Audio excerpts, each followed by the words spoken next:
The Sega Saturn, to the extent that people ever actually think about it, is synonymous with failure. In the course of a single console generation, Sega was knocked from its perch as a major hardware competitor to an also-ran, overshadowed by Sony's wildly successful PlayStation and eventually the Nintendo 64.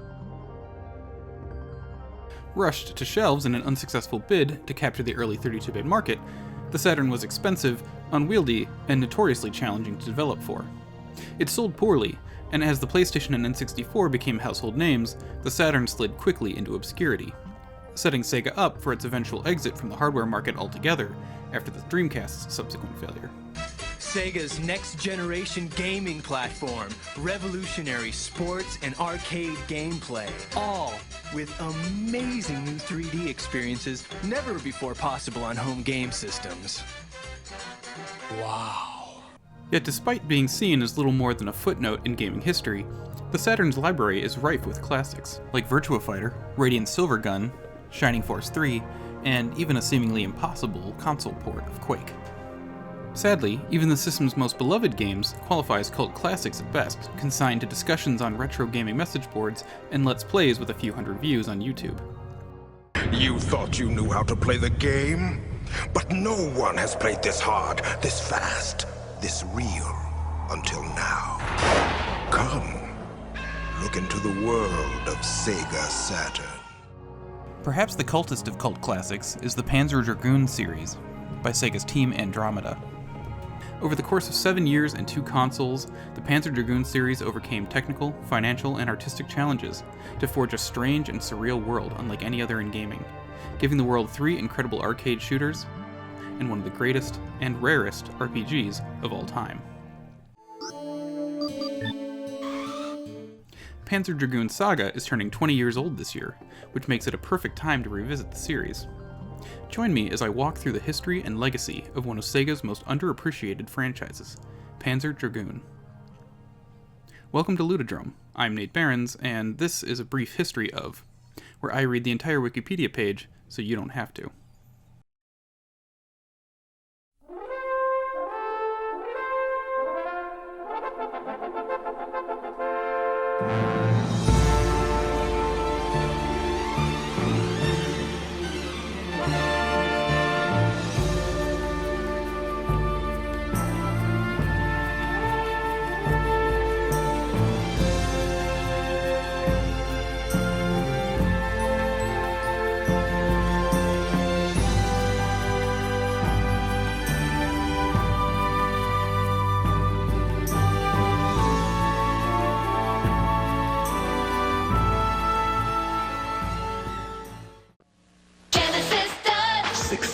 Arcade graphics. In 1993, Sega was riding high on the success of the Genesis, and its 32-bit successor, the Sega Saturn, had been in development for 2 years. The company's internal software development divisions began to turn their focus from Genesis and arcade software toward developing launch software for the new console's release. The divisions were further subdivided into small teams, who were asked to develop pitches for Saturn launch titles. For Yukio Futatsugi, a 23-year-old designer who had joined the company right out of college, this was an opportunity to submit pitches for a number of ideas he'd been idly mulling over. Welcome to the fantasy zone. Get ready.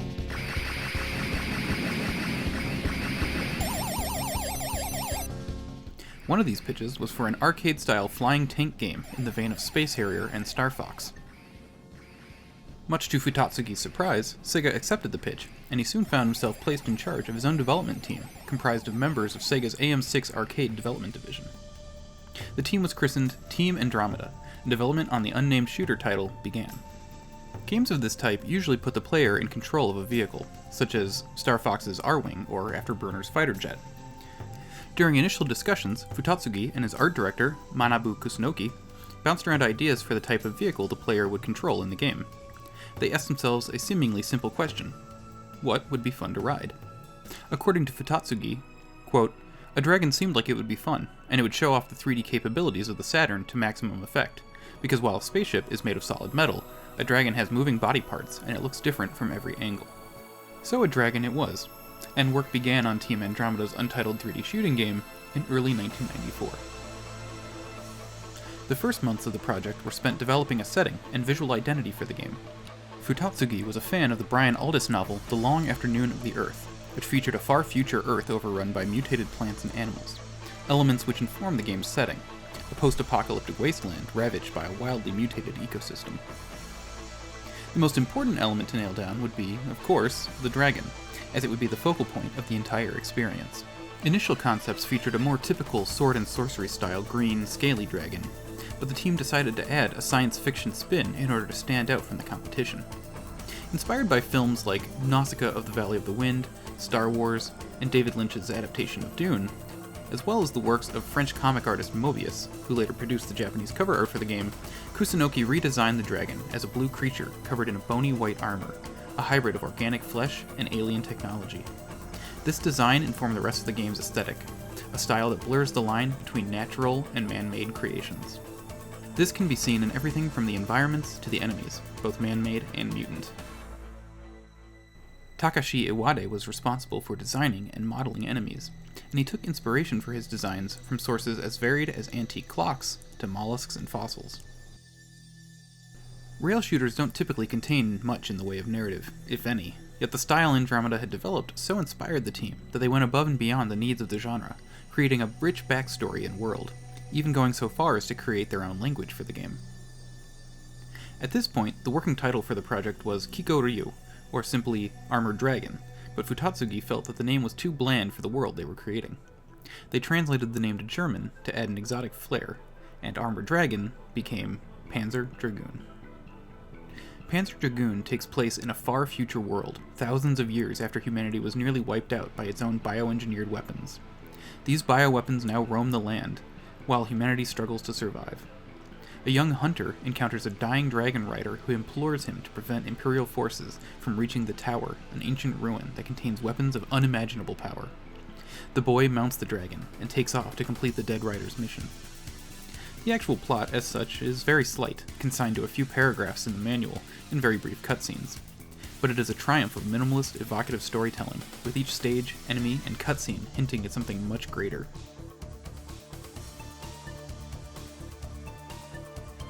With the story and art style nailed down, they turned toward gameplay. Panzer Dragoon expanded greatly upon the existing rail shooter formula. In addition to the standard rapid-fire attack, the player is armed with homing lasers that are triggered by holding down the attack button, sweeping the reticle across enemies, and releasing to unleash a volley. In addition, the game's fully 3D nature allows for enemies to attack from all sides. Players can rotate the camera around the dragon in 90-degree increments in order to fight from the sides and back, adding a new layer of complexity to the gameplay.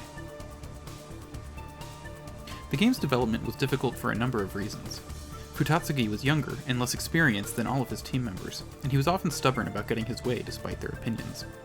On top of that, they were among the first wave of developers to use the Saturn hardware, which was notoriously complex to develop for, as it used a multi-processor architecture that split 2D and 3D rendering capabilities across two GPUs that ran in parallel, and relied heavily on programming and assembly language.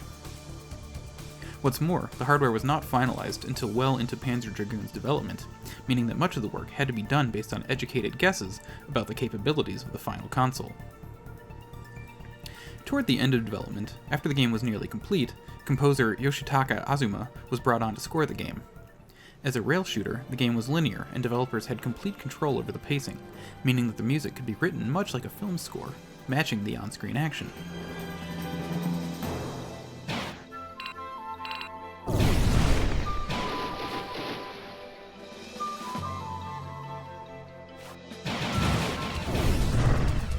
CD audio was still relatively rare in gaming, and Panzer proved a perfect showcase for the potential of fully orchestrated CD audio background music.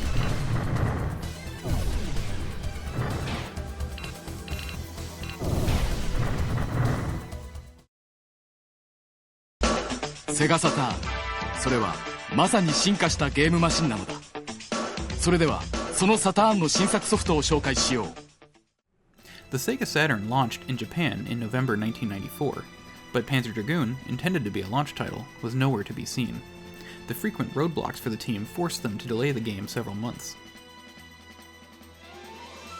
But it was finally released in time for the US launch of the Saturn in May 1995, after only a little more than a year of development.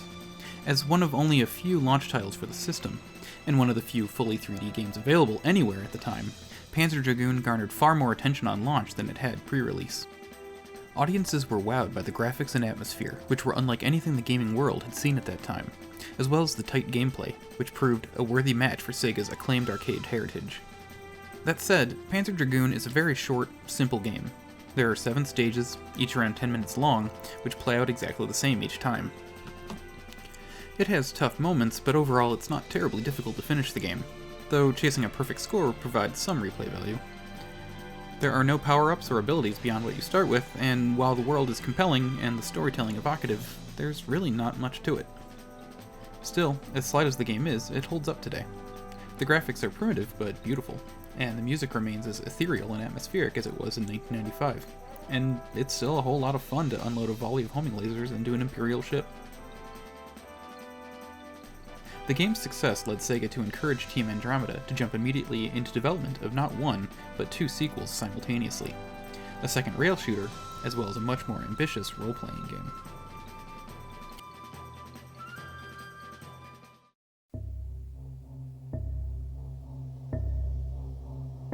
While Futatsugi remained heavily involved in the shooter sequel, the amount of work the RPG required prevented him from directly overseeing both games. The shooter was handed over to Tomohiro Kondo, while Futatsugi directed the RPG. The direct sequel, Panzer Dragoon Saga, served as both an opportunity to address issues with the original game, as well as serve as a testbed for concepts that would play a role in Panzer Dragoon RPG. With Saga, they could concentrate on expanding and improving the original game's core tenets, and expand they did. Panzer Dragoon Saga is actually a prequel to the original game, taking place some 12 years earlier. The protagonist, a young boy named Lundi, lives in a village that raises half-breed mutants known as Kulia, as beasts of burden. Occasionally, a Kulia is born with a green glow in its throat, a dark omen to the villagers, who have ordered that all such Kulia be put down immediately to prevent the village from becoming cursed. Unbeknownst to the villagers, Lundi has hidden away one such cursed Kulia, a baby he names Lagi. Not only does Lagi have the strange glow, he has another mutation: wings. Lundi manages to keep Lagi hidden as he grows into a mature winged Kulia, until one day, a massive ancient ship appears overhead and effortlessly destroys Lundi's village for seemingly no reason.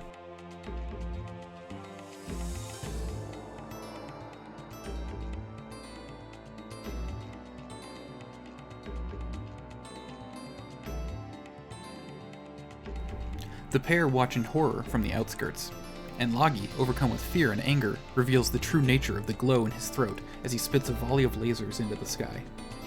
Lundi realizes that Lagi is no mere mutant, he's a dragon.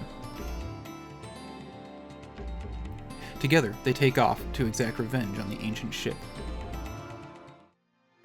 Yet Lagi is not a full-grown dragon at the beginning of the game. In fact, he can't even fly, and this leads to one of the major innovations in the sequel. Kondo and Futatsugi wanted to deepen the bond felt between the player and the dragon, and to that end, they implemented a progression system that allows Lagi to evolve and grow over time. He begins the game relatively weak, unable to fly, and limited to only a couple of lock-ons. And then, in the second mission, this happens.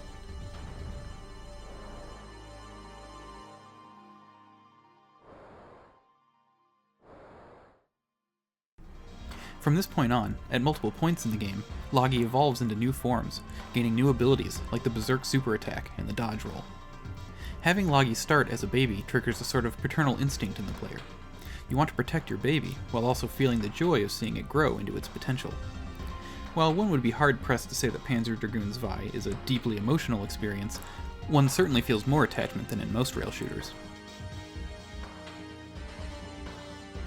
Additionally, Saga included branching paths that take you through different parts of the level, facing off against different enemies and eventually unlocking new dragon forms. The game also included Pandora's Box, an unlockable set of extras, including a secret level, new dragon forms and abilities, and different modifiers for the game, adding an unheard of amount of replayability for a game of this type. Development on Panzer Dragoon Saga went much more smoothly than on the original game, as the game concept was well established and the team was now familiar with the hardware. They were able to greatly improve the graphics while also improving performance, creating arguably the best looking Saturn game ever. Animations are more fluid, levels have more detail and variety, and the enemies are more complex and intriguing.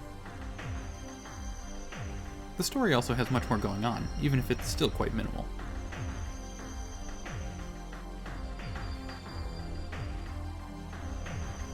All in all, Panzer Dragoon Saga improves on the first game in nearly every way, and remains one of the finest arcade shooters ever made. It was released in 1996, 1 year after the first game, to even more rave reviews and sales success.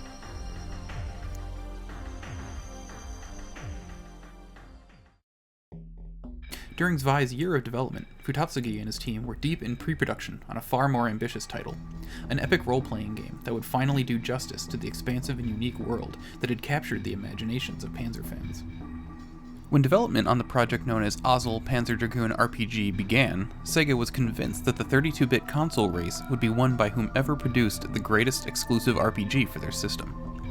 They were aware that Sony had exclusive rights to Square's upcoming Final Fantasy VII, and they decided to give Team Andromeda the resources they needed to give the Saturn the Final Fantasy competitor they desperately wanted. Ozzel Panzer Dragoon RPG, or Panzer Dragoon Saga in the US, soon became Sega's highest budget project ever. Of course, no one on Team Andromeda had ever actually worked on an RPG before, but then a low experience to ambition ratio hadn't stopped Futatsugi and his team before, so they set out translating the Panzer Dragoon experience from a fast-paced shooter to a turn-based, narrative-heavy RPG. Among their goals, creating a fully real-time 3D game with an expansive, explorable world, full voice acting, and an emotionally rich storyline. Oh, and a unique battle system that was unlike any previous RPG ever made. No biggie. The story would take place decades after the first Panzer Dragoon, and would follow Edge, a young guard working for the Empire who gets caught up in a war between the Imperial forces and a rebel faction led by the sinister Kramen. Unlike Star Wars, the rebels here aren't any friendlier or more forgiving than their enemies. Edge's friends and fellow mercenaries are brutally slaughtered by Kramen's forces as they search for weapons from the Ancient Age, which they find in the form of the Atolm Dragon and its pilot, a bioengineered young girl. In the aftermath of the carnage, Edge encounters a dragon, and together they set off to take revenge on Kramen and his men. But what begins as a standard revenge tale turns into a uniquely complex and somber love story that stands on its own while also fleshing out the lore of the Panzer Dragoon world.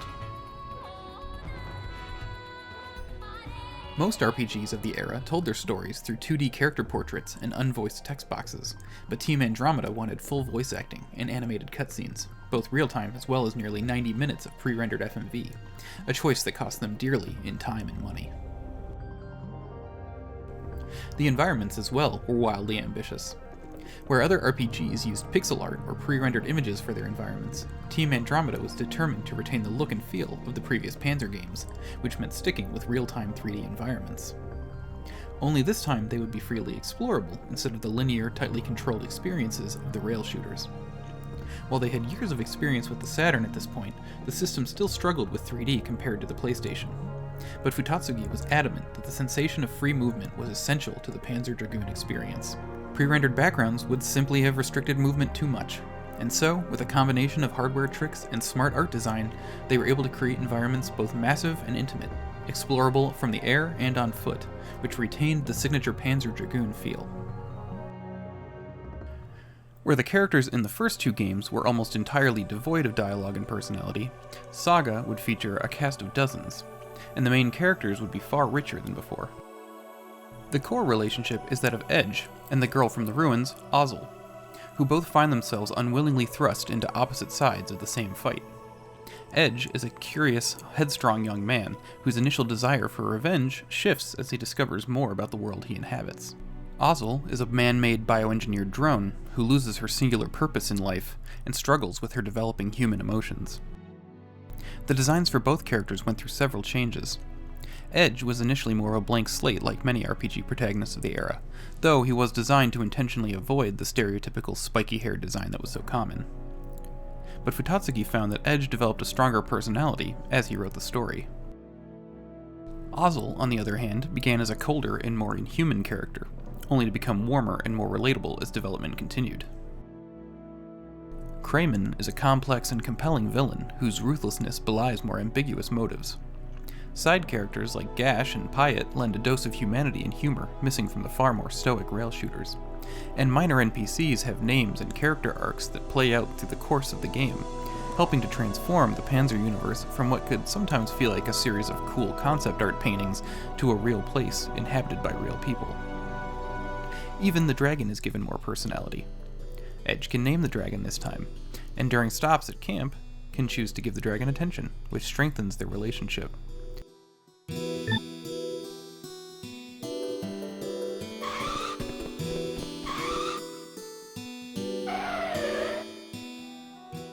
The game also examines the dragon's backstory, finally giving it a developed sense of agency, history, and purpose.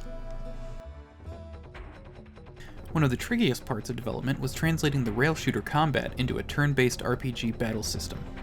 Since the game focused on a lone protagonist and his dragon, they could not rely on the party-based gameplay of most RPGs. Instead, they built a battle system from scratch, based around a combat gauge that fills in real time, with different abilities using up different amounts of the gauge. As in the rail shooters, players can choose between using their pistol to target an individual enemy, or use homing lasers to attack multiple targets. The 360-degree aiming of the shooters was reworked into a quadrant system, wherein the player can fly around the targets, positioning themselves to avoid enemy attacks and target weak points. The Berserk attack from Zwei was expanded into a set of super attacks with varied effects, and the dragon morphing system was fleshed out to allow morphing between different dragon classes on the fly.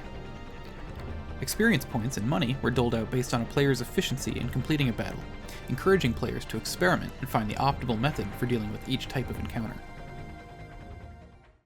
For the soundtrack, Team Andromeda reached out to Sega composer and sound designer Saori Kobayashi. Kobayashi was a fan of the previous Panzer games, who had only previously produced music for the extremely limited Game Gear. But now she was able to produce an ambitious and lengthy score that took the series' cinematic flair and unique atmosphere to new heights.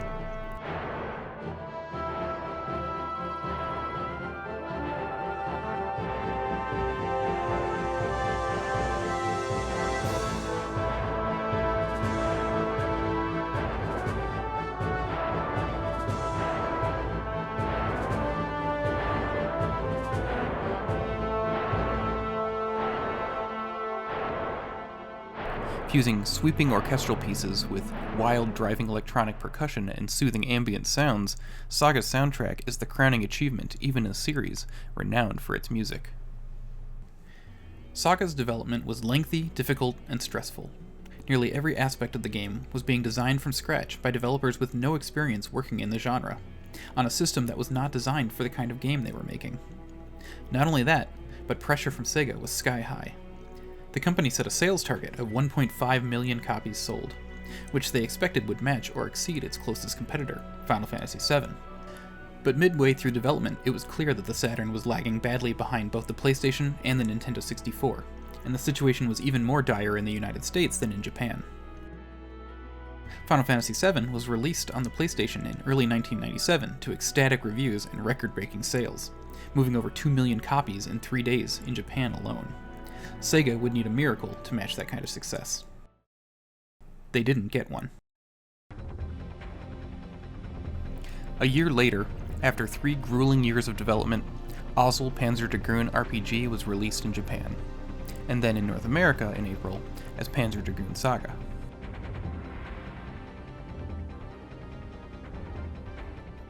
It was an incredible game, and the few who played it knew it was something special. In the ways that most RPGs are bombastic and operatic, busy and packed with filler, Saga is a quieter, leaner thing, full of mystery and loneliness. The battle system was innovative and engaging, the story was compelling and emotional, and the world was more beautiful, fascinating, and strange than ever. The critical reception was triumphant. With unanimously high review scores, Saga was immediately crowned as not only one of the greatest games on the Saturn, but one of the greatest RPGs of all time, and a true work of art. But critical praise was not enough. By 1998, the Saturn was dying, if not already dead, and Sega was turning its attention to its next-generation console, the Dreamcast, hoping to take back the market by leapfrogging the PlayStation technologically. As Team Andromeda wrapped up work on Panzer Dragoon Saga, they found themselves all but abandoned. The localization budget didn't include any funding for foreign voiceovers, meaning that foreign language versions would include Japanese voices with subtitles. Marketing for the game was nearly non-existent in Japan, and even more limited in other territories. Little more than a couple of print ads, one of which actually joked about the game's rarity. Few people even knew the game existed, and retailers wanted nothing to do with the Saturn.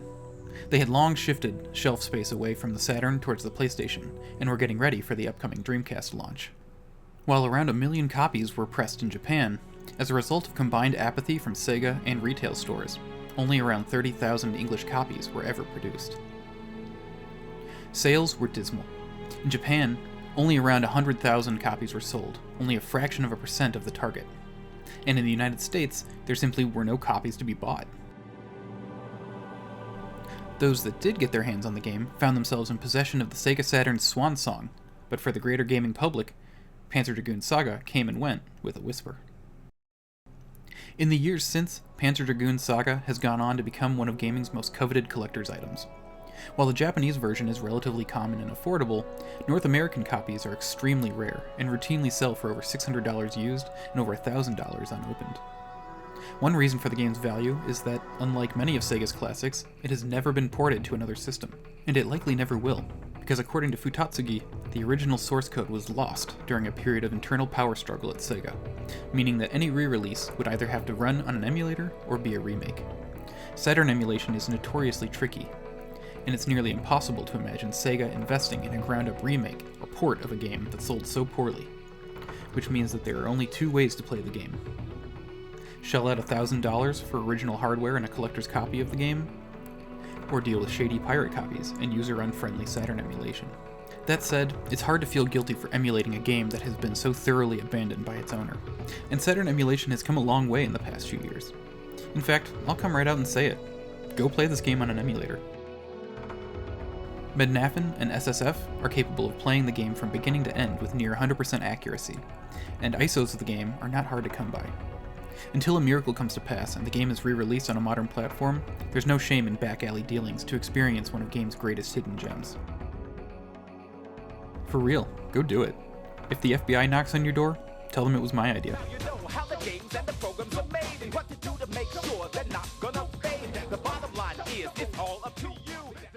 The utter commercial failure of Saga all but killed the Panzer Dragoon franchise, at least for the next 2 years, and along with it, Team Andromeda.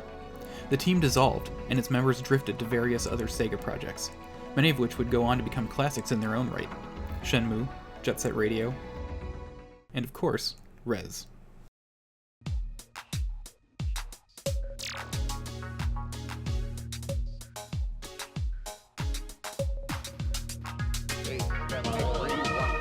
While the 2001 Dreamcast Rez was the brainchild of Tetsuya Mitsuguchi, who had never worked on the Panzer Dragoon series, several of the game's key developers had come from Team Andromeda, and as such, Mitsuguchi's ideas of creating a synesthetic rhythm action game were merged with the team's collective experience working on rail shooters, and the final result is in many ways the spiritual successor to the Panzer series, borrowing many of the gameplay elements and continuing the tradition of using the rail shooter genre as a vehicle for an intense audio-visual sensory experience.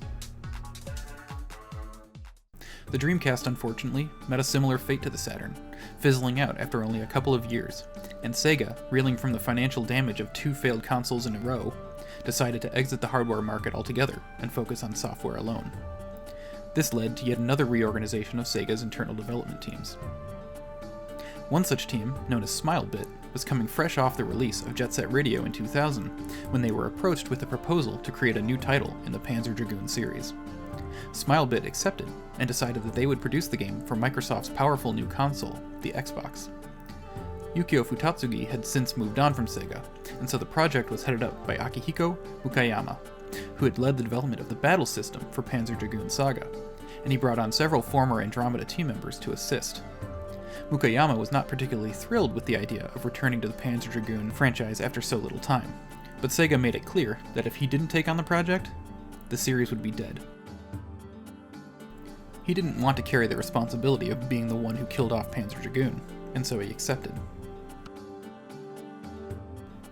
The genre had not been specified as part of the initial pitch, and so Smilebit was free to start throwing around ideas. 2 ideas started to take form: an online real-time strategy game and a more traditional rail shooter. The higher-ups wanted to focus on shooters that would showcase the Xbox's powerful hardware, and so the shooter was greenlit.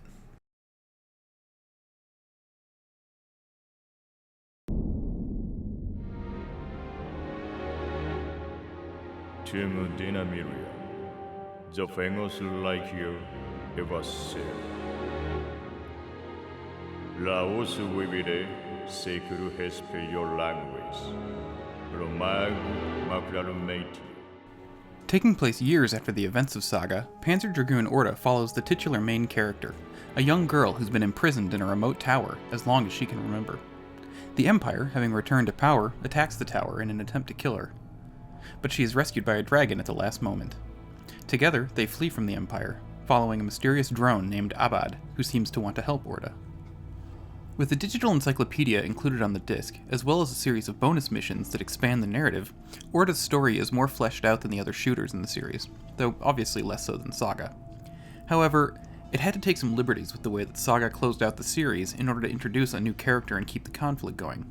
And without Futatsugi's involvement, some fans felt the game was closer to fanfiction than a canon entry. The core gameplay in Orta is much the same as in Panzer Dragoon and Zwei. However, Smilebit felt that in order for the game to feel worth the asking price, they would have to layer on several new mechanics that increase both the difficulty and replayability of the game. The player can now slow their dragon down momentarily, as well as use a short speed boost to dodge attacks or ram enemies. More dramatic is the addition of the 3 dragon forms. Your dragon can transform into each of these on the fly, with each having its own strengths, weaknesses, and tactical applications. The base wing, which plays like the standard dragon, heavy wing, which has fewer but more potent homing lasers at the expense of mobility, and the glide wing, smaller and more mobile, and adept at taking down large numbers of weak enemies. Each form also has a unique berserk attack. While it's possible to get through the game without micromanaging your forms, this adds a level of strategy to the game, allowing players to optimize their playthroughs. The game also included numerous bonus missions, and even came with a complete port of the original Panzer Dragoon. It's quite a complete package, in a genre often criticized for a lack of content. The game also looks fantastic. No longer limited by the clunky 3D hardware of the Saturn, Orta was easily the best looking Panzer Dragoon game, and arguably the most impressive looking game on the Xbox, running at a silky smooth 60 frames per second, and supporting widescreen and progressive scan. The amount of detail occasionally works against the Saturn game's less is more elegance, which can take a little bit of adjustment, but the game is undeniably gorgeous and impressive, even today. Panzer Dragoon Orta was released in late 2002 and early 2003 in the States, to further critical acclaim and decent sales. Many fans welcomed the return of the series after several years, while others couldn't shake the feeling that the game lacked some of the magic of the originals. And Saga diehards were disappointed that the game was a traditional, fairly limited rail shooter, rather than another RPG. Still, it remains a worthy addition to the series, if not exactly the last hurrah most fans might have hoped for. Despite its moderate success, Orta signaled the end of the Panzer Dragoon series. Sega began scaling back internal development in the mid-2000s, sticking mostly to Sonic sequels of dubious quality, but consistent financial success, as well as publishing games by external developers. With no new sequels, no re-releases, and no remakes, Panzer Dragoon faded into gaming history. A small blip of hope appeared in 2009 when streaming game service GameTap acquired the rights to distribute PC versions of the series. However, other than re-releasing the pre-existing PC version of the original Panzer, these plans never came to fruition. After leaving Sega and Microsoft, Yukio Futatsugi co-founded a new studio known as Grounding Inc., and in 2011 they revealed their upcoming project, known then as Project Draco for Xbox 360. The game was very obviously intended to be a spiritual successor to Panzer Dragoon, even though it shared no explicit connection. It had a similar aesthetic and gameplay style. However, the game was being developed with Microsoft's Kinect motion sensing technology in mind. As the 360 neared the end of its lifespan and the Kinect proved to be something of a bust, the game, now known as Crimson Dragon, was unceremoniously delayed and re-emerged in 2013 as an Xbox One launch title, with Kinect elements removed in lieu of traditional gamepad controls. Crimson Dragon shares much of the core gameplay with Panzer Dragoon, but layers on dragon collecting, loot, and role-playing elements.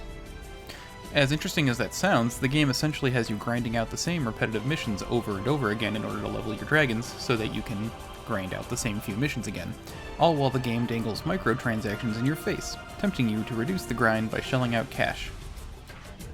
As opposed to the cinematic linear nature of Panzer games, the missions in Crimson Dragon felt disconnected, while the story had little of the wonder and charm of its predecessor.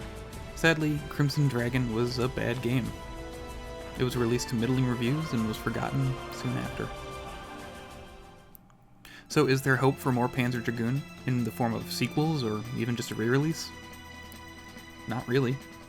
Sega has re-released so many of its games on various platforms over the years that if they had any interest in revisiting Panzer, they would have by now. The series is a historical curiosity and an object of nostalgia at this point. Rail shooters are a relic of a bygone era and have little relevance in this day and age, and the series' towering achievement, Panzer Dragoon Saga, is both too obscure and too difficult to remake or port. At least there's emulation. The Panzer Dragoon series is too unique, too charming, and too beautiful to be so forgotten.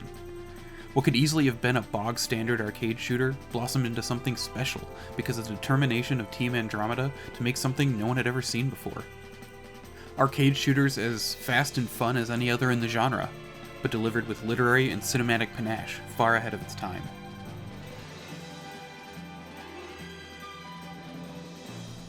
And what's more, they went on to create one of the greatest RPGs of all time, one that anyone with the slightest interest in the genre owes themselves to play.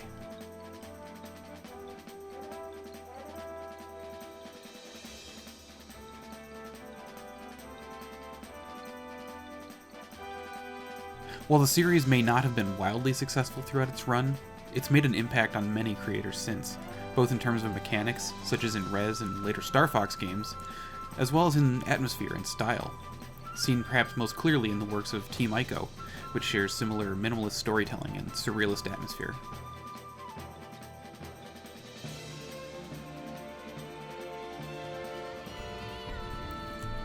Yet, even with the legacy of the series, there just isn't anything quite like a Panzer Dragoon game.